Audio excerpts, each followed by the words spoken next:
ನಾವು ತಾಲೂಕು ಆಡಳಿತಕ್ಕೆ ನಾವು ತುಂಬ ಹೃದಯದ ಧನ್ಯವಾದಗಳನ್ನು ಹೇಳ್ತೇವೆ. ಅದ್ರ ಜೊತೆಗೆ ನಮ್ಮದೊಂದು ವಿನಂತಿ, ತಾಲೂಕಾ ಆಡಳಿತ ಇಲ್ಲೇ ಇದೆ. ಇವತ್ತು ಬಳ್ಳಾರಿ, ರಾಯಚೂರು, ಬೀದರ್, ಗುಲ್ಬರ್ಗದಲ್ಲಿರ್ತಕ್ಕಂಥ ಬಿಸಿಲು ನಮ್ಮಲ್ಲೂ ಕೂಡ ಇದೆ. 35-40 ಡಿಗ್ರಿ ಸೆಲ್ಸಿಯಸ್ ಇದೆ. ದಯವಿಟ್ಟು ತಾಲೂಕು ಆಡಳಿತ ಜಿಲ್ಲಾಡಳಿತಕ್ಕೆ ಶಿಫಾರಸು ಮಾಡಬೇಕು. ಅಲ್ಲಿ ಬಳ್ಳಾರಿ ಜಿಲ್ಲೆಯಲ್ಲಿ, ರಾಯಚೂರು ಜಿಲ್ಲೆಯಲ್ಲಿ ಏನು ಕಚೇರಿಯ ವೇಳೆ ಇದೆ, ಆ ವೇಳೆ ಇಲ್ಲಿಯೂ ಕೂಡ 2 ತಿಂಗಳ ಮಟ್ಟಿಗೆ ಇಲ್ಲಿಯೂ ಕೂಡ ಬದಲಾವಣೆ ತರಬೇಕು. ಯಾಕಂದ್ರೆ ಬಳ್ಳಾರಿ, ರಾಯಚೂರಿಗಿಂತ ಕಡಿಮೆ ಬಿಸಿಲಿಲ್ಲ.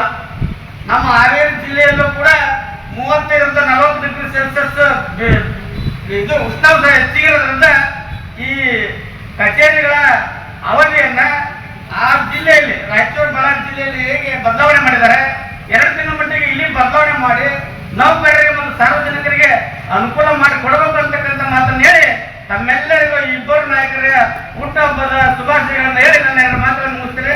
ಜೈ ಹಿಂದ್, ಜೈ ಕರ್ನಾಟಕ.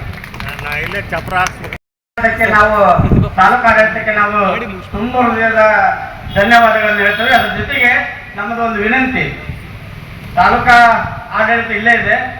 ಇವತ್ತು ಬಳ್ಳಾರಿ, ರಾಯಚೂರು, ಬೀದರ್, ಗುಲ್ಬರ್ಗದಲ್ಲಿರ್ತಕ್ಕಂಥ ಬಿಸಿಲು ನಮ್ಮಲ್ಲೂ ಕೂಡ ಇದೆ. 35-40 ಡಿಗ್ರಿ ಸೆಲ್ಸಿಯಸ್ ಇದೆ. ದಯವಿಟ್ಟು ತಾಲೂಕು ಆಡಳಿತ ಜಿಲ್ಲಾಡಳಿತಕ್ಕೆ ಶಿಫಾರಸು ಮಾಡಬೇಕು. ಅಲ್ಲಿ ಬಳ್ಳಾರಿ ಜಿಲ್ಲೆಯಲ್ಲಿ, ರಾಯಚೂರು ಜಿಲ್ಲೆಯಲ್ಲಿ ಏನು ಕಚೇರಿಯ ವೇಳೆ ಇದೆ, ಆ ವೇಳೆ ಇಲ್ಲಿಯೂ ಕೂಡ 2 ತಿಂಗಳ ಮಟ್ಟಿಗೆ ಇಲ್ಲಿಯೂ ಕೂಡ ಬದಲಾವಣೆ ತರಬೇಕು. ಯಾಕಂದ್ರೆ ಬಳ್ಳಾರಿ, ರಾಯಚೂರಿಗಿಂತ ಕಡಿಮೆ ಬಿಸಿಲಿಲ್ಲ.